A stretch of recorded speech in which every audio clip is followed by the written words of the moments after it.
Joining me live, and to those that be joining me on archive, D-Style here. And in case you didn't hear the whole thing, thanks for those joining me live.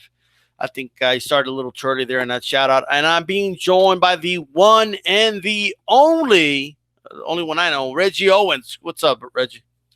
Man, what's happening, my brother, man? Ready to get back on this boxing. Boxing is hot, so I know we got a lot to talk about, man. Well, most definitely, man. Now, everybody knows that here on D-Styleboxing, okay, the schedule's right there, okay? But before I say anything, if you like the content, make sure you subscribe, okay?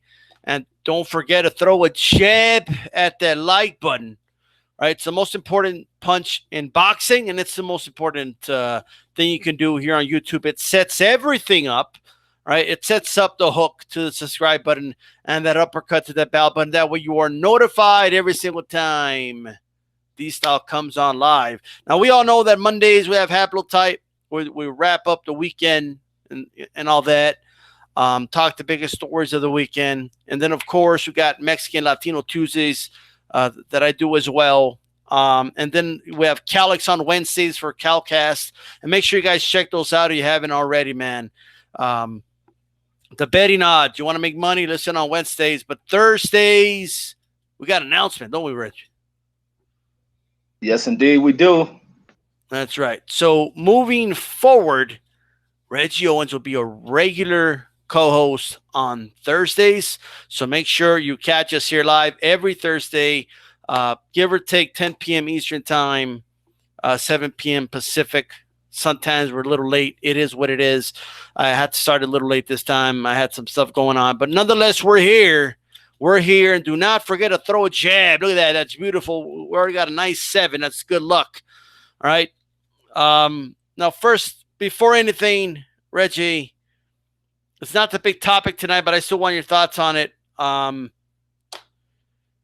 What's your thoughts on Hooker versus Ramirez, really quick? I got Hooker, and I mean not Hooker. I got Ramirez in this one. I just think his pressure is going to be way too much. He's a little bit more active. Hooker looks too much for his shots. He looks to try to maintain distance. He's going to have to fight outside his comfort zone. It's not always about staying out of range. I don't think his jab is going to be a good enough tool to keep Ramirez from getting on the inside with him.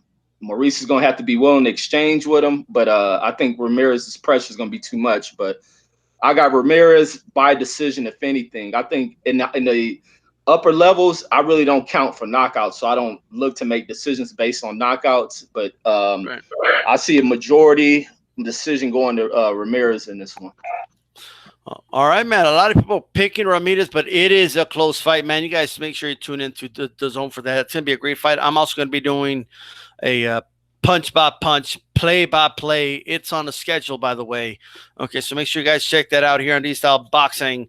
All right, now, dollar initiative, $1 a month. It's about 30-something cents or 3 cents a day to support the channel. The $1 initiative, of course, there's always super chats, but we also have PayPal. That's dstyleboxing@gmail.com to donate to the PayPal, and also $ D-Styleboxing for Cash App. Got some donations yesterday. I appreciate that. It helps keep the show running. Okay, it helps, get those Sharpies. Look at this. This show's brought to you by this in a Sharp. Look at this damn brand. I got this shit at Dollar Tree a couple months ago, bro. That shit don't count, right? Sharpie, all right? Make sure you guys get a Sharpie anyway. With that said, speaking of Sharpie, we got the notes ready. I mean, we're ready to get this started. Showtime has some fights, don't they, Reggie? Yes, they do, man. That's a nice card, real good card. Yeah, man. We're gonna start off here. Gervonta Davis versus Ricardo Nunes. Davis, of course, southpaw, 6'7" reach, 21-0 with 20 knockouts. He has a 95% KO ratio, guys, for that weight class. Okay, for junior lightweight, that is unbelievable. That's a very good knockout ratio. I don't care what level of opposition you're facing. That's a really good knockout ratio. Ricardo Nunes, no slouch himself with 21 wins, 19 by way of knockout. He's been knocked out once in his 2 defeats, and he has no draws. They call him El Certificado. I believe. Anyway, he's from Panama. I looked this guy up, man. I was having trouble finding the best film for this guy, but from what I could find, this is what I can tell you. Okay. He uses his lead hand a lot, bro. He's from the orthodox position, uses left hand, his lead hand a lot to measure, like way too long, in my opinion. He keeps it there. He likes to utilize the uppercut, especially against guys that duck low. All right. And he also likes to do 3-punch combinations, usually in either to the body or with an uppercut. I just think he relies a lot on being the faster guy in that ring. Okay. And he's not going to be the fastest guy in this ring. Not by a long shot. If he does this, trying to measure with Tank Davis, he's in trouble, and it's what he does. So, although I think Ricardo Nunes might land some good shots on Davis, I don't think he's going to do much. And I think Davis is going to destroy this guy. Not because he's a bad opponent. I mean, look, he's a pretty solid opponent. I just think he's overmatched here. What are your thoughts on this, Reggie Owens? Man, I think it's just a showcase to have Tank go into his hometown, put on a spectacular fashion knockout. And Ricardo, the video I pulled up on him, even looking at his record, but a lot of his fights have been fought in his hometown been fought over in Panama. A lot of the opposition he's faced haven't been the best of opponents. Like the last fighter he fought, this guy has more losses than he has wins at that point. 22 wins. The guy had 30 losses. With the 3 draws. Just in a matchup against Tank, he's too flawed. The dude leaves himself open. He's not disciplined when it comes to staying sharp on defense. He drops his hands too low, leaving his jaws wide open, which is dangerous against Tank Davis. The dude sits straight up. He doesn't bend at the knees well. He has no real bounce to him. No head movement. That's another fatal blow to this dude. And he's not good at counterpunching. And Tank's going to put pressure on him. I just don't think Tank's going to break him regardless of how it goes. But if this dude puts on a good fight, I like when I'm wrong in predictions when it comes to underdogs. If he comes in here, I'll be shocked. But I think Tank is going to really please the crowd. Man, Davis just faster hand speed, a more complete fighter, bro. A lot better at counterpunching. You're right. Nunes isn't really counterpunch. Like I said, he comes in, and I just don't personally like the way he uses that lead hand as a rangefinder, and he relies a lot from the fights I've seen to being the faster guy. And maybe in Panama, he might be the fastest guy, but he's stepping up here to the world stage against arguably one of the fastest fighters in the sport, period. And he's in trouble. I think this fight ends by mid-round stoppage, maybe like 4th, 5th round stoppage. How do you see this fight ending? Yeah, by a brutal knockout. And then that other thing you were saying about the lead hand. Yeah, he uses that lead hand when he's trying to get back on defense to get out of range. He holds that lead hand out as a way to keeping the opponent out of range. But Tank will go right up under that lead hand and catch him where he's vulnerable at. Yeah.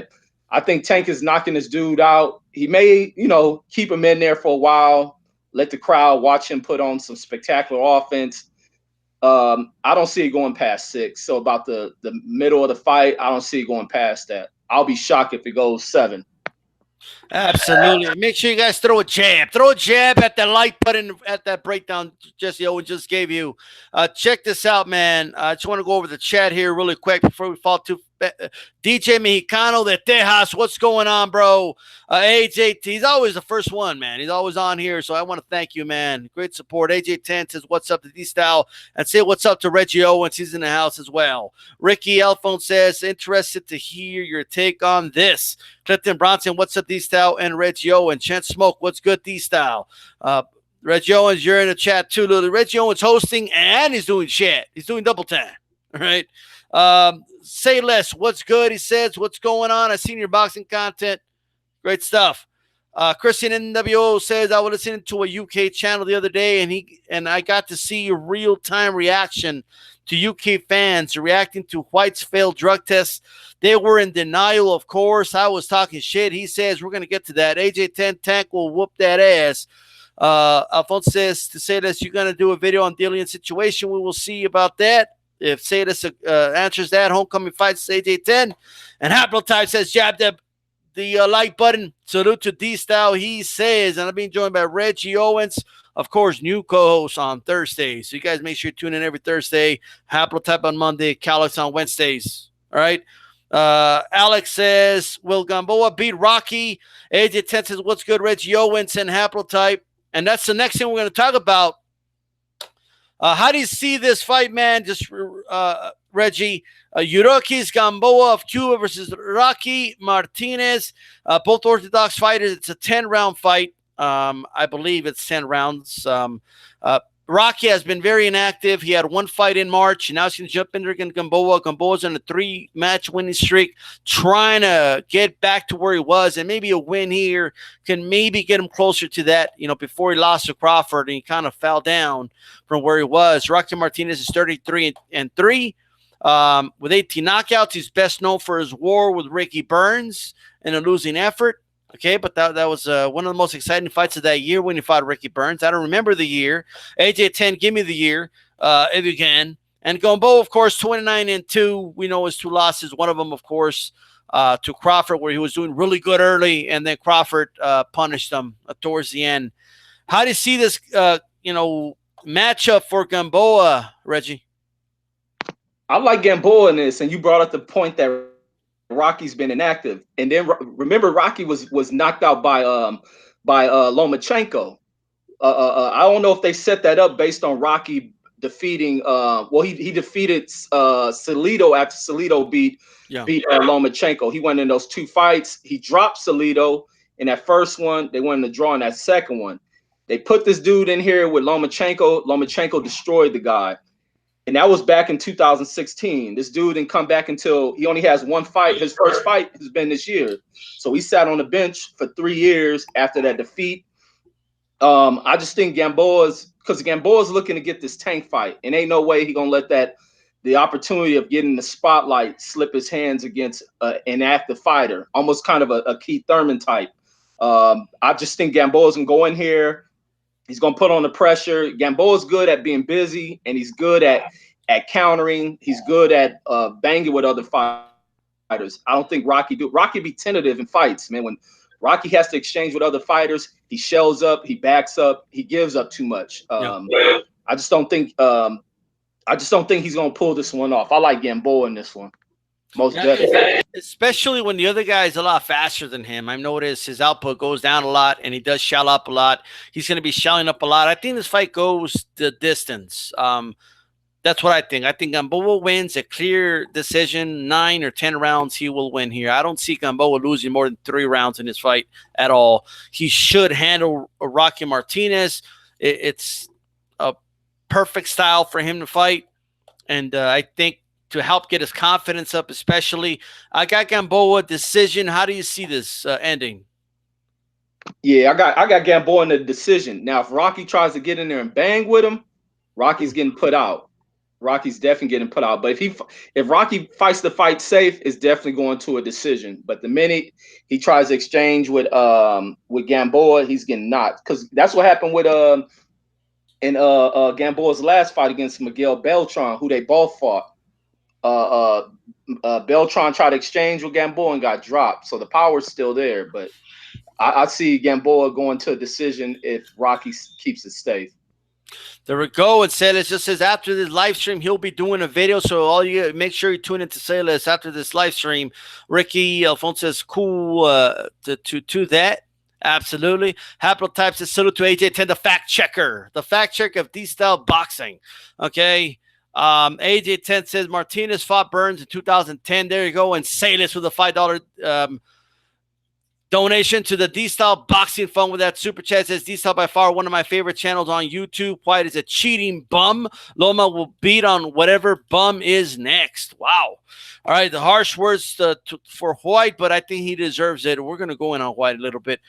Gamboa, Davis, if that happens next, how do you see that fight, Reggie?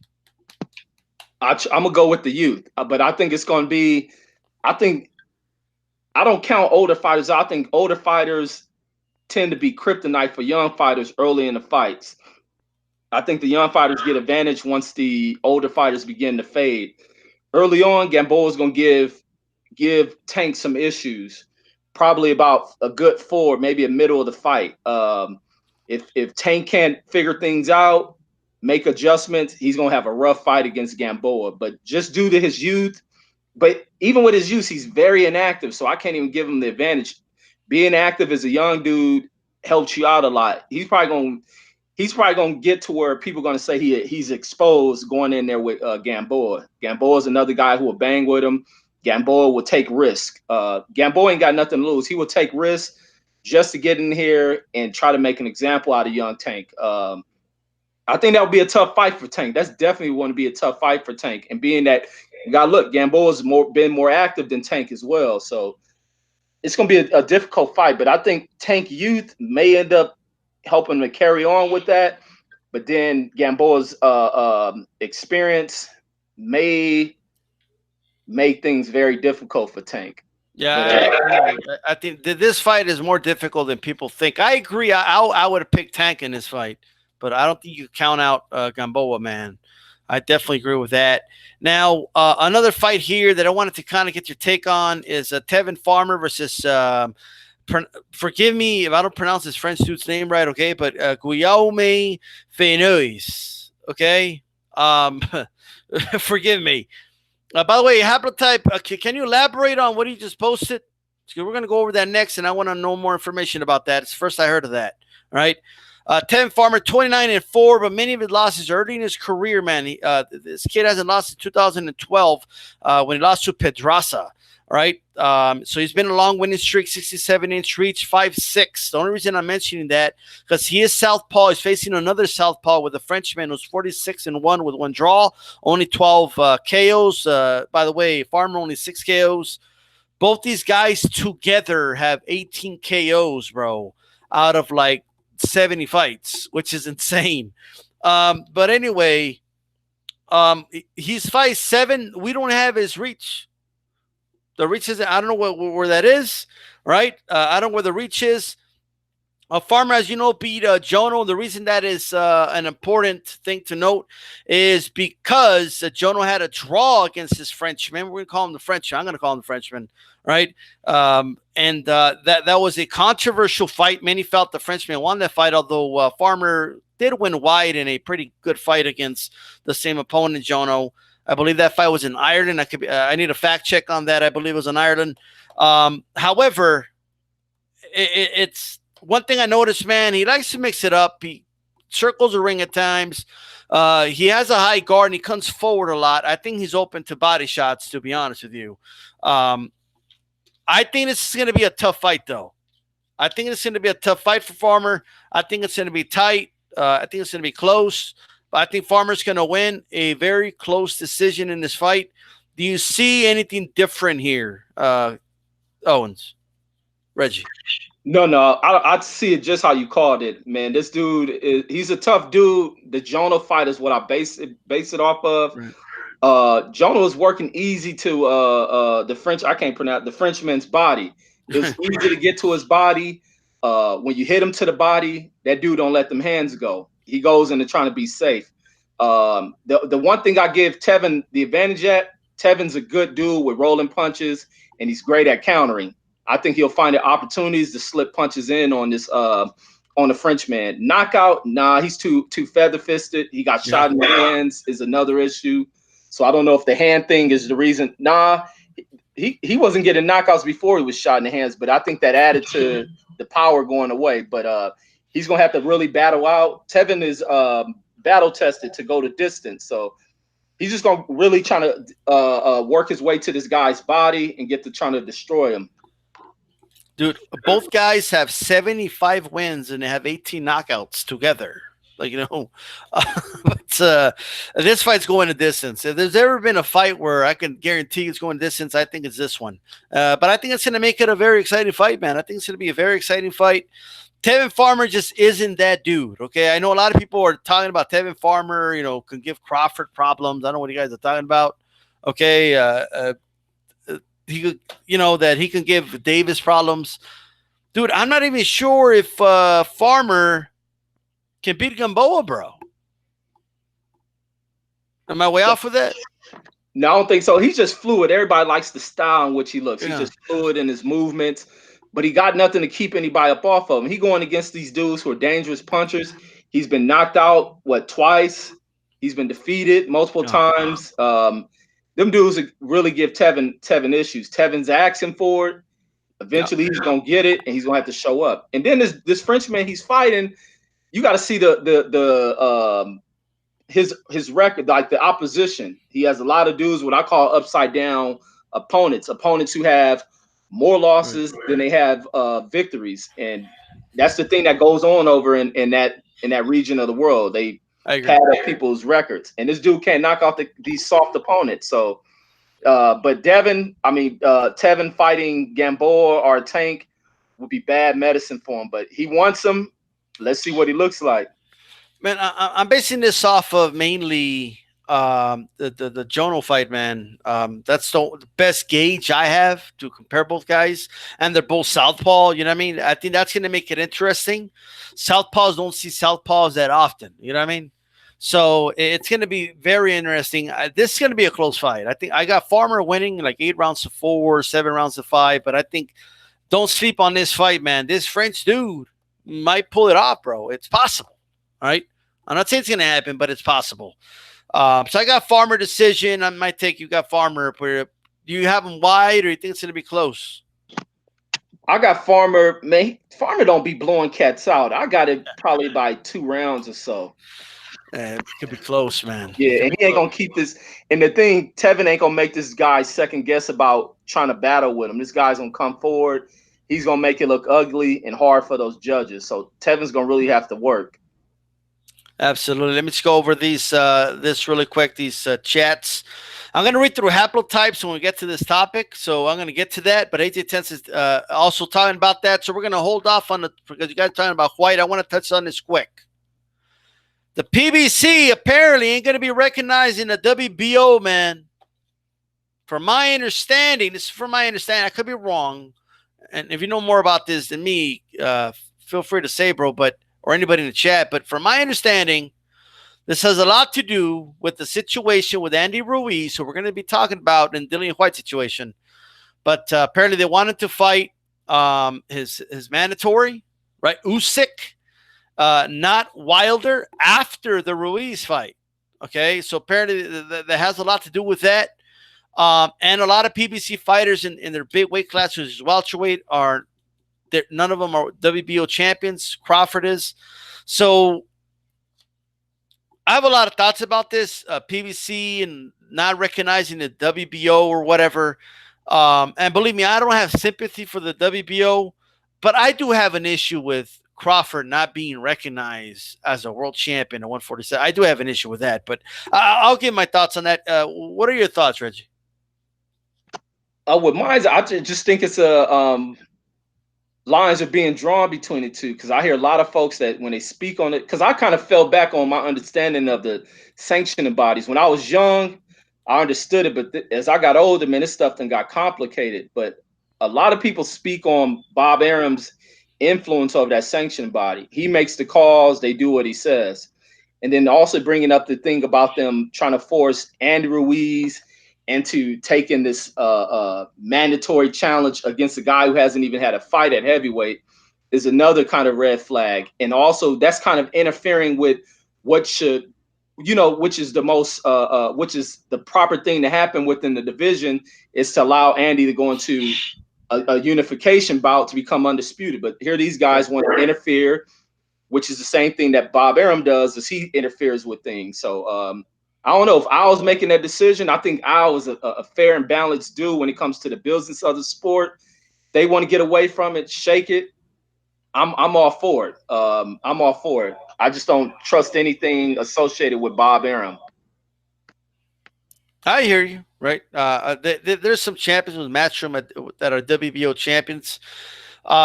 Will this last, though? That's my first question. Like, this is a temporary thing, because what happens if a PBC fighter gets a big fight with a WBO champion? Are they not going to recognize it live on the air? Because when PBC first came out, they said that they weren't even going to take the belts to the ring. That they weren't even going to talk about the sanctioning bodies. There was talks about a PBC belt, right? And then that changed, and it changed quick I think this is I could be wrong, but I think this is a temporary thing, right? I don't think it's gonna last, bro. I just don't. That's what's my opinion. It's very convenient right now, but this I will say, I have no issue with reducing the amount of, just in general, reducing the amount of sanctioning bodies out there. Well, there's way too many of them.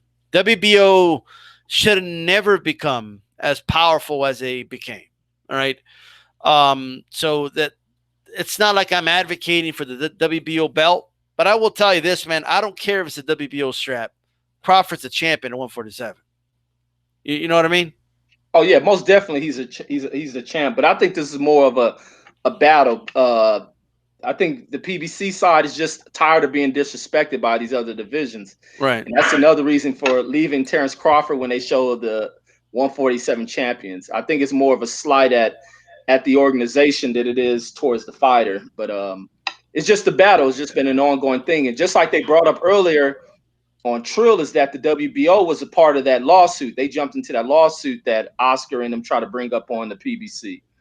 So, and then Okay. along with other things that are going on, I think what has added to this decision, is it long term? I don't know. I don't know. Now, how about that says heard that the WBO thing is a rumor, but they didn't show Crawford, bro, when they were showing all the champions. And I noticed that when I was watching the Pacquiao fight, like before the fight, they showed all the champions. They didn't show Crawford. Like I noticed that. You know what I mean? WBO is basically covertly the top ranked belts is AJ10. Most of the WBO champs are top ranked fighters. I mean, I get it, but at the end of the day, man, I think a lot of these moves can be impulsive. We'll see how it goes, man. We'll see how it goes. We'll keep our eyes on that and see what happens. I don't think, given the fact that there's no PBC WBO champions that I could think of, I don't think it's going to be an issue at all, to be honest with you. So that is that. Crawford is still a champion at 147. Okay, I'll say that. All right, Crawford beat the dude that had a win over Pacquiao. Okay, I just want to remind people of that. Okay. Next thing I want to talk about, man, the big story, bro. What everybody's waiting for us to talk about. Whyte testing positive, and then I'm getting this. Whyte had illegal gloves, meaning Whyte wore gloves of a different brand than the ones he had inspected. They were not checked or weighed, says Haplotype. Boxing Scene was a source, and the head of Rival Gloves, who was in Riva's camp, confirmed the story. That's a very good source. AJ10 Dillian Whyte changed the gloves last minute without consent from Riva's team. And they were not in the room when the gloves were wrapped.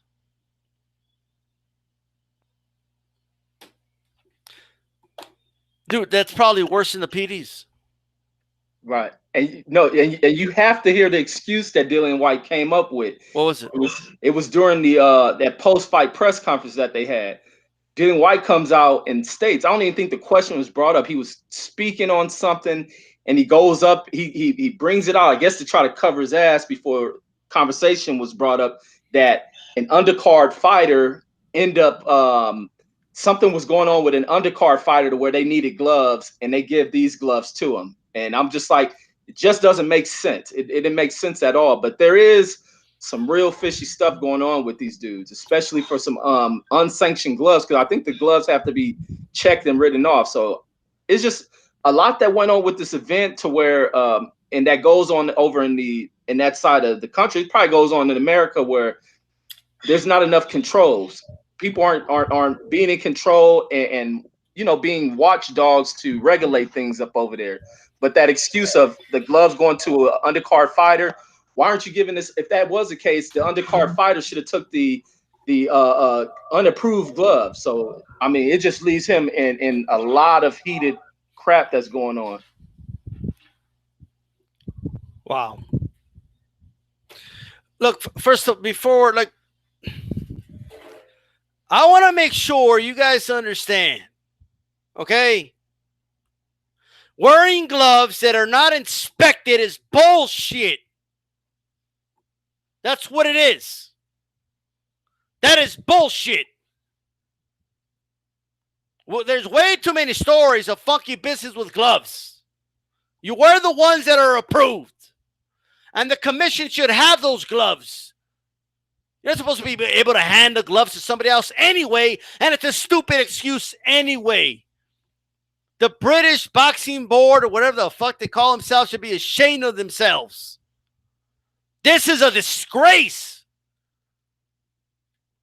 This is, ironically, this same weekend, we lost a fighter.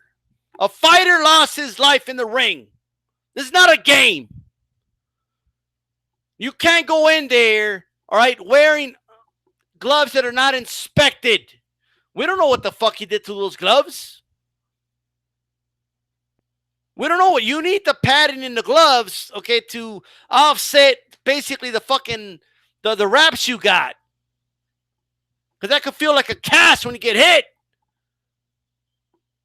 This is inexcusable. This is inexcusable. I can't even believe that this sounds like it's all made up. That's what it sounds like. Because I can't even believe this happened. What do you mean this happened? What do you mean? You cannot do that. You can't. Like, this is unbelievable. This is one of the most pathetic things I've heard in a long time. In a long time. This is one of the most, this is worse to me than the PEDs. Both are bad. Both are inexcusable. Somebody does that, right, and lies about it, and it's a fucking pathological liar. Anyone who has dumb excuses like that, you're going to believe them about, you know, the PEDs, and are you going to keep making excuses? How long are you going to keep making excuses? This goes to the UK fans. For how long are you going to make excuses for your fighters? For how long? Your excuses enable it. This win of his needs to be overturned ASAP. That goes without saying. That goes without saying. That's the least he got to do. Next thing, this dude should be banned from the sport. How are you going to put shit in your system and wear gloves that are not inspected? You don't wear the ones that were inspected? And the Rivas team doesn't even know about it. This is a disgrace. That's what this is. Disgrace. You should be ashamed of yourselves. And Eddie Hearn walking around defending this guy. I don't care if he's your fighter. I don't care if he's one of the fighters that makes you the most money. This is a disgrace. And you want Andy Ruiz to go out there and fight? You want Andy Ruiz to go over there? Are you out of your fucking minds? The fight was low of chance of happening before. It's not going to happen this time. It's not going to happen this time. Let me catch my break. Reggie, go ahead. God damn, you hit it, man. You was on a roll with that shit, man. Man, I don't even know how to come back on that one, man. You hit that shit solid. But everything, man, should come falling apart for that whole organization. And Rivas and his team is going to have to put the pressure on these dudes. Really press, take all the legal steps they can take, because there has to be huge ramifications coming up out of that. There's a lot of dirty shit that went on with this. Wearing gloves that are not inspected is a crime, bro. Okay? Oh, most definitely. It is. Most definite. And you can tell that there was something real weird and fishy going on, because when I'm watching this fight, and as I was doing the play-by-play, I'm waiting to see what Dillian Whyte's going to say. I want to see if he's amped up. Is he going to start doing that Wilder talk? The dude looked dejected, because, and the reason why they looked dejected, even in the post-fight, that ring interview, and also going into the post-fight interview, Dillian Whyte looked out of it. He looked unfocused. He just looked spaced out. And what was going with it is this information coming out that these fools held on to, which they cut everyone else blind except the drug agency that they were holding on to. They knew something was coming down the pipeline. This is why Dillian Whyte wasn't celebratory. He didn't look elated. He didn't look at this opportunity that he's been begging for the so-called 600 days. He comes in looking defeated, as if he was stopped by a knockout. And this is what we come down to. This dude up here getting his baby Miller on, juicing it up. A lot has to happen, man. They're putting a lot of fighters at risk. How can you go into fights trusting anything associated with Eddie Hearns? And the house of cards is going to come tumbling down, man, just like it did for his father. Hey, Reggie, what's worse than tampering with the gloves or hand wraps and juicing? What's worse than those things? In the sport of boxing? Yeah.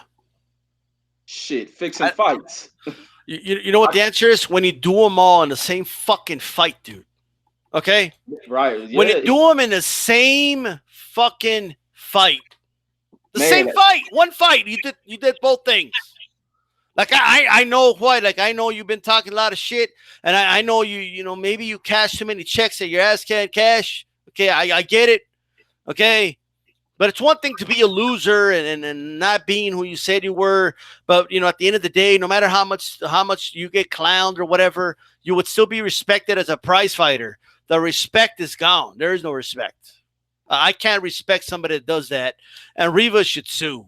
Rivas has a case, okay? And I do owe an apology to the WBC. They didn't know about this, okay? Yesterday I said they must have known, but whatever, okay? But at the end of the day, all right, I mean, the things people are saying, oh, he should, you know, they should strip him of the belt. Duh, yes, of course.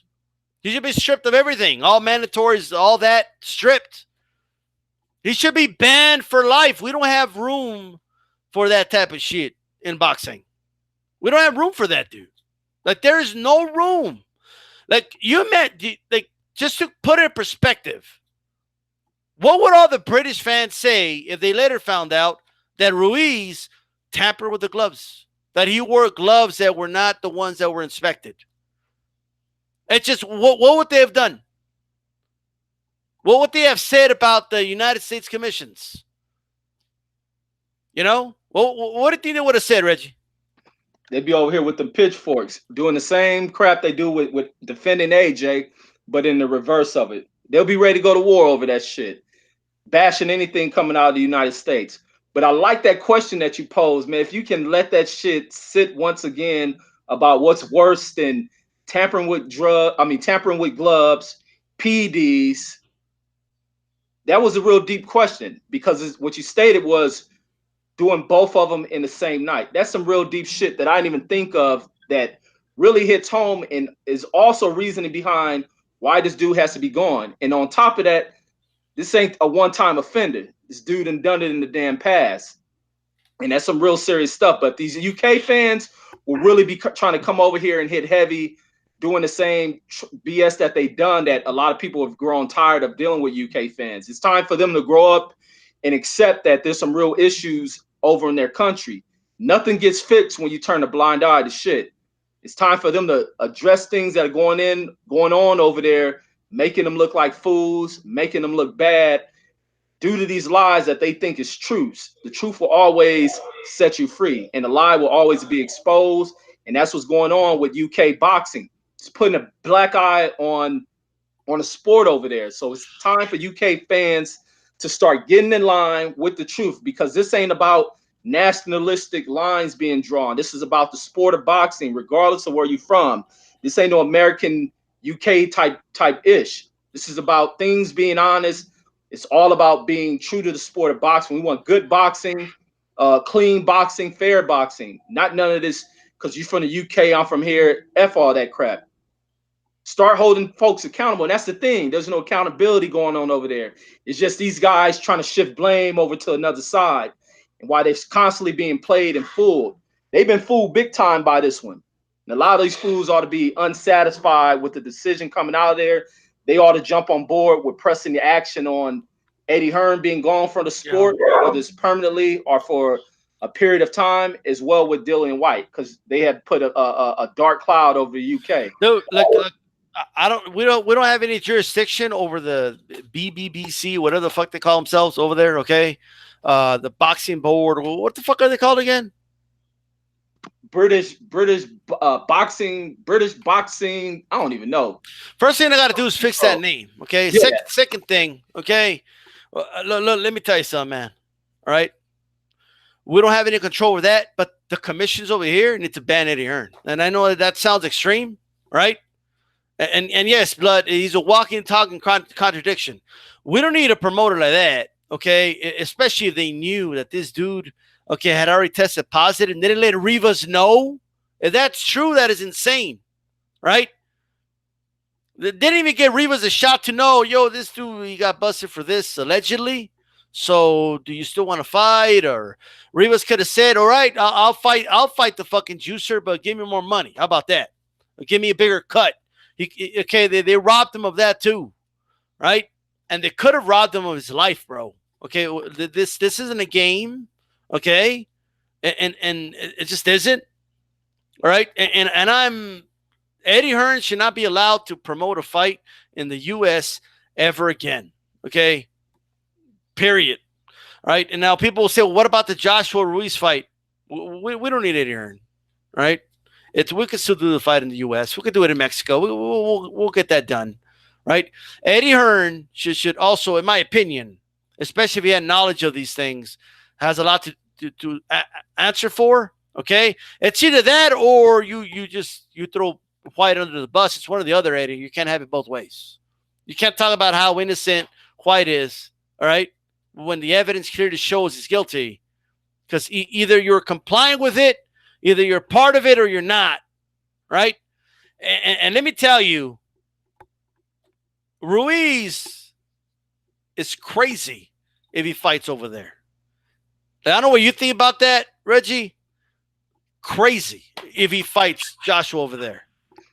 I agree with you. You got to be a damn fool. And this should also open the eyes to other fighters that go into any kind of matchroom type event. Because if you have a promoter who's pulling crap like this, of hiding, not revealing dangerous shit. Because the way I look at it, when you look at this PED thing, when you look at fighters who do it naturally, going from just a normal human being, going through this training, you turn yourself into a lethal weapon. You're turning the human body into a fighting killer machine. Now, when you go to add, I don't even use PEDs. When you go to add steroids, you multiply the effect of what this killer machine is. It is an unstoppable force. The science behind these steroids is something ridiculous, to where you're dealing with dudes who don't fatigue. You're dealing with dudes who have higher tolerance for pain. Their outputs are just are unmatched. No way a normal fighter is going to compete with that. And I can also see that. I was bringing up a point about when I started to get into weight training and doing it the natural way. I get to a certain period, I'm not even taking no PEDs. I'm taking shit you buy out the store, creatine or something. The strength that I was able to gain from this stuff was something ridiculous. It was a ridiculous level of strength gained from this. So I can imagine what a steroid can do to a person who's already put themselves through the training to turn themselves into straight up machines. Now you're injecting stuff to probably multiply that to the fifth power, something like that. Is BS. It is risky. And this is what fighters have to think about when you're dealing with Eddie Hearns. And it's on top. This is what makes it even look worse, because before this happened, Eddie Hearns has already been viewed as a liar. He's been proven to be a liar. And now this really adds on to it. It really adds on to his lying turning into some criminal shit. And this is what fighters have to second guess when going into anything dealing with Eddie Hearn, especially over in the UK. When you have other people who are complicit with that shit and the systems over there. Being a commission will hide that and allow something to go on with that, because people are bringing up a fighter died over in the UK. I want to hear more about that. So yeah, Ruiz would be a fool, man. Man, I still remember when Chisora said, "If this fight was in London, this wouldn't have happened." Well, I don't know I think I know what you mean now, Chisora. Okay, like apparently over there in the UK fighter gets to, even though they inspect the gloves before, okay, he gets to wear whatever fucking gloves he wants, right? I mean, it's just they could wear whatever glove you want. It doesn't fucking matter. We did. You could give it to an undercard fighter if you want. Like, who's believing that, dude? Who's believing that a professional fighter didn't have gloves? Like who? No one believes that. Like, I don't believe it. They inspect the gloves for all the fights before the fucking fight. Right. Like, do they think, like, Eddie Hearn honestly thinks we're stupid? All right? Dillian Whyte thinks we're stupid. And just because your stupid fan base believes you doesn't mean I'm going to believe you. All right? Well, let me tell you that, we got to go through the process. The process is going to take a year. Fuck you, a year. Right? It doesn't take that long to get the B sample, by the way. What a bunch of fucking nonsense. Right? What a bunch of nonsense. And they don't tell the opponent? The whole point of taking PEDs, dude, the whole point of it is so you don't cheat against your opponent. It's not about cheating the promoter and the BBB of C or whatever, right? Your opponent, it's to protect the opponent. It's to protect the fighters from cheaters. This is criminal what happened. Like, that's what it is. I mean, I can't believe this, bro. They tampered with the gloves. Riva's team didn't know about it. The shit's been confirmed. They tampered with the fucking body with the fucking PEDs, dude. And by the way, you still look like shit. Okay, that's second of all, right? Even after all that, all right? It still doesn't excuse it. You damn criminal. We're going to go around calling Margarito criminal. You call this dude a criminal. Okay? Because Margarito earned and deserves to be called a criminal. And I told people here for years, Pacquiao shouldn't have fought him, given him payday. Cotto shouldn't have given him the rematch. I mean, I understand why he wanted to fight him again, but that dude didn't deserve paydays anymore.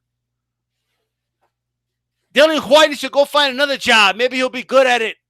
Go sweep my fucking floors. All right? Come on my lawn if you want. I'll pay for that. But I'm never going to watch this dude fight again. He doesn't getting a title shot is an honor in the sport. In a sport of prize fighters. And you're a disgrace to the sport. You don't deserve any title shot against anybody. Period. God damn. Shout out to everybody in the chat. I'm getting heated over here. Right? But we got Joe Lopez 40 ounce, even with the advantages. Wilder would have knocked out Whyte. I agree, Wilder knocks him out anyway, but he doesn't deserve to fight and make money in the sport we love. He doesn't deserve that. In a sport that guys like this gave their blood to, okay? You don't deserve to make money out of the sport. Tampering with gloves and shit. What's up, the Cali Enigma in the house? Blood boxing, of course, in the house.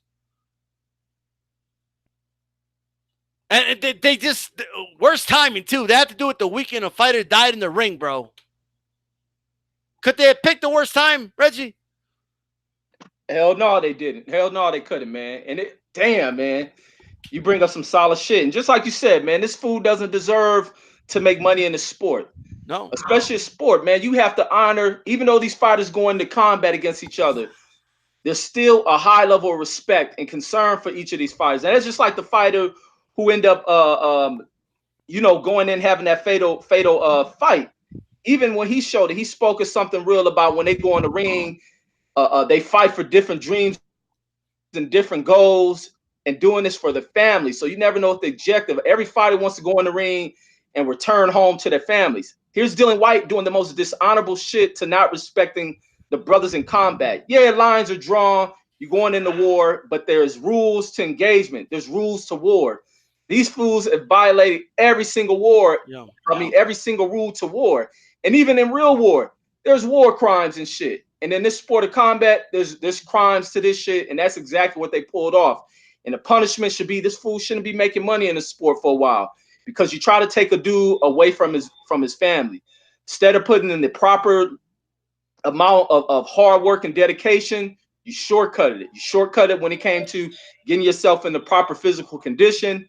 You shortcut it when it come into giving you this unfair advantage in what's padding up the glove or securing the glove, making sure things are safe. And just like Callie said, we don't know if this dude went in the ring with 8-ounce gloves. And it didn't benefit him because he still looked like garbage because he's not putting in the hard work and dedication. That's why he came in there looking like a soup sandwich, sloppy as shit. Speaking of that, I got Spitfire over here talking about, I mean, the dude just committed a crime and shit. This dude's talking about how Whyte was number one. Shut up, bro. Okay? It's probably the dude that gave me that thumbs down. Look at this dude. Right? Anyway, the fighter, Matias, man. Matias. I believe he's a Puerto Rican fighter. He did say this. He did release a statement. All right. He said, we simply go up to the ring thinking about the well-being of our family without knowing how complicated and difficult it is to get into the ring. That's what he said. And he followed up by saying, fly high, great warrior. Only God knows the reason of things. You will always have my respects. Rest in peace to Maxim Dadashev. Those are good words, right? I don't know how that's going to impact him. And I wanted to end it with this, Reggie. I seen a lot of people on different platforms, okay? But I saw it a lot on social media. I saw a post that really pissed me off, right? I saw several, right? One, somebody said something like, this was one of a CNN's post. Like I was looking at CNN, MSNBC, Fox News, just to look at different kind of things here. People that aren't really sports fans, but like this made headlines. And one person said it was some old ass lady. I don't care if she's old. Okay, a fucking old hag. Okay, say that the Puerto Rican fighter should give his whole purse. That he's a disgrace for not giving his purse to the family of Dadashev. All right. Well, fuck you. All right. That's not his job. All right. And he didn't kill Dadashev. Okay. I mean, obviously his punches resulted into that, but this wasn't like some murder or some shit. All right. Another thing I saw was or that I'm seeing is people calling for the ban of boxing. Saying, why are we letting, basically there's this human cockfighting happened in 2019. It's way too dangerous. You have MMA fans coming out saying the sport is too dangerous. Okay, that MMA is safer, boxing is more dangerous. Now it's more dangerous, right? But what are your thoughts in general, just on what people are saying, man, about how regular people, not boxing fans, regular people are reacting to the death of Dadashev, calling for the ban of boxing and things like that? Man, I give 0 ounce of attention to cornball ass people in this world. That's why I don't really argue with folks too much. I just let them sit back. Even as we look at this Spitfire cat, the cat defending the UK, I laugh at little clowns like that because they're gonna sit back, they're gonna listen to what's being said because they're weak, cornballs. They're nobodies, man. So I don't really pay attention to them at all, man. They just in here to interfere and tear down things. Attempt. I can't even say they're gonna do it. They attempt to do that. Their words mean nothing. Just really speak up over clowns like that when it comes to those statements. And even with that fighter, with the old hag making that statement of giving up the money. If anybody should be giving up money, it ought to be the Bob Arum, the people who put on the production. They should be showing a little bit more concern. Haven't been seeing too much of that from them. They should be showing a little bit more because they profit off of the performances of this fighter as they try to build this fighter as well. People are there to watch this fighter. You didn't earn money off of this dude. Let's point things at companies, but people want to point things elsewhere instead of when they want to pass on who should be accountable. The fighter who was in there battling against Dadashev, he's devastated. He made that statement. He also made a statement that he didn't even want the check. He didn't want the check from this fight because he just didn't feel right. But for this old hoe to make a statement of that and not really looking at it, it's more to the sport of boxing. Like this dude said, these guys are fighting for things. A lot of these dudes are fighting their ways out of poverty through this sport. This sport has been a gift to a lot of folks. It takes advantage and manipulates people, but we have to start pointing at the business side of things when we want to really, the real shady side and shitty side of the sport comes from the people who profit off of this game. But you know, clown ass people because they're weak, man. These are the type of people you can walk up to, slap the shit out of. They sit on the internet, play tough. That's why I don't pay attention to them. Ain't nothing you can, not a keyboard pugilist, so I don't do that. But these dudes, no, I just make them sit back and listen to it because you can't change the truth. You can't change what people speak. But folks like that, they have nothing. They don't really think of nothing. They're just closed-minded. They look to create controversy, firestorms, and this and that. There's a lot of people hurt. It ain't just even the families do. The sport of boxing. Yeah, it's kind of at a down point. And then you got to look at the trainer, man. The whole training staff of that dude, Buddy McGirt. I mean, there's a lot of people hurting in this sport, but these fools want to point at things and thinking there should be an end to the sport of boxing, man. These fools is lost, man. Put an end to police shootings. Focus on the more social issues rather than the sport. Yeah, I agree. You know, it's. I don't even look. First of all, a lot of these people they don't give a shit about Dadashev. Okay, they just want to, you know, cry, bitch, and moan and talk about how this sport should be banned because it's too dangerous, right? You people don't even watch it, right? Okay, and many of you were like AJ 10 put mocking the sport, talking about how they fight with pillow gloves. Okay, when McGregor's going to fight Mayweather, right? So I wouldn't even. A lot of you are just hypocrites. So I agree with a lot of what Reggie Owens said. Blood says the dude fought with 8-ounce gloves and still couldn't KO Rivas, and he was juiced with 8-ounce gloves at heavyweight, dude. That is insane. Okay. I don't know if that's. I don't know what. I just know the gloves were not inspected, and he didn't wear the gloves that were inspected. That's all I need to know. All right. That is shady as shit. All right. That's one of the most shadiest things I ever heard, dude. Low end profits. How do you juice and get knocked down? I don't know, man. Miguel R says promoters and networks should be held responsible. Remember, HBO banned Rigo for quote unquote being boring. Then Luis Ortiz ended up sending someone to the hospital a few weeks later and didn't help out with a medical bill. Yeah, HBO is asking us, the viewers, to go donate.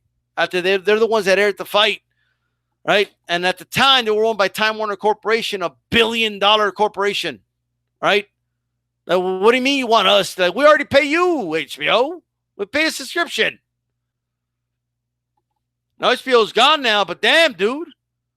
ESPN is owned by Disney. $1 billion corporation. You can't afford to help out. Now, the Russian Federation had to help out. They're talking about how they're going to pay the they did say they're going to pay the funeral expenses and give monthly kind of support payments to the wife and son, but I don't know how much that is and how long that's going to last. But Top Rank, stand up. Like you got to step up here. All right? And that's all I'm saying. Erod says he juiced and got put on his ass by Rivas. Man. He had horsehair gloved and all those. I mean, I don't know what type of gloves he had, so I don't want to speculate on anything. I just know what I know and all I need to know. Okay, wearing horsehair gloves by definition isn't a bad thing. Okay, my issue is if there's tampered gloves, which is more than likely if they were not inspected. Why else would you wear gloves that are not inspected? Right. So, and why wouldn't you let Rivas' team know so they could look at it themselves? Right? I mean, the whole thing is fishy. Right? The whole thing. Okay, but with that said, man, Reggie, I don't know if you heard, man, but there's a poll out, right? And we're going to close the polls right now, all right? Let's see here. Those that don't know, we do a poll every week, 70 votes in. Cobra Fracho, 20% of the vote. Kelly Pavlik stays alive with 6%. He only needed 5% this week. Paul the Punisher Williams with 23%. And the winner of the poll, there's a screenshot. Okay, I don't know if you guys can see this. 51%. Winky Wright wins the poll. He will advance. Is that who you voted for, Reggie? Who'd you vote for? Winky Wright. Winky Wright. Well, Winky Wright will advance to the championship poll, which will go out this Sunday against Bernard Hopkins, Eric Morales, and Miguel Cotto. And, of course, Winky Wright's in there. That's going to be one hell of a poll. And starting tomorrow is Roy Jones Jr. Appreciation Week. Any brief thoughts about Roy Jones Jr.? Man, first off, man, before I begin, is the opportunity of being able to interview Roy Jones and to just see how open and appreciative he was to speak with folks. He just loves to speak the sport of boxing. Where my level of appreciation was already high, that shit shot even higher, man. On some steroid type shit, how much I appreciate Roy Jones, because not only did he give his all to the sport of boxing, he gives it all back into how open he is to engaging with fans. And you don't get that from any boxer who are held at such a high esteem, are celebrated in such a fashion. Some of these dudes go off and act prima donnish. Roy Jones embraced folks coming up to him, speaking the sport of boxing. He's uncensored when he speaks on the sport. You have to appreciate that. And everything, and on top of that, because when it comes to fighters Roy was like premier boxer, one of the most premier dudes I've seen in the sport of boxing. Yeah. And what happens after you become a star is what you do when you leave the sport. Roy Jones had done all the proper things, from his commentating work, being real, and even sitting on the commentating desk next to clowns such as Jim Lempley, and staying true to who he is, staying true to who he is with the sport. He goes back and giving back to some of the youth. I think he spoke on he works with kids down in Louisiana, along with Florida, where he's training cats. I think even Money Powell was training with Roy Jones. So Roy Jones is an advocate for the sport, where he gives back to training. He's big on wanting to give out his ideals for our Olympic program. That's one of the things that really plagues American boxing, is our amateur system and what's not given back to it. So it's always great when boxers who finish their careers go off into training young kids. So Roy has my respect, not just from the work he done inside that ring, but what he's done outside of it. Roy is damn, I can't even think of the word, but he's a real signature guy. It's a different word I'm looking for, but he really represents the sport of boxing. When you look into what's a true boxer, his photo along with other greats should show up. But he's a great, and that's why he dominates in these polls, man. I can go on about Roy, but it ain't just about what he did in the ring. We all know what he did. We're excited to watch Roy, but what he's doing outside of it is dope. And if you ever get an opportunity of seeing Roy coming across them, approach him, and you'll begin to see how open and how much you enjoy just hearing this guy speak on the sport. Well said, man. I can't wait to start Roy Jones Jr. Appreciation Week. That is next week. So you guys tune in, man. We'll be talking about Roy Jones the last 15 to 20 minutes of every live show from Mondays to Thursdays. I'll try to do something on the weekend, but and we'll get some polls up about Roy Jones and his career and all that. So be on the lookout for that. Okay, you always go, man. When you vote on the polls, okay, this is where you go. YouTube.com/Dstyleboxing/community, and you can vote. All right, this is Dstyleboxing, and for Reggie Owens, keep it boxing. Throw a jab at that like button. We're out. Peace.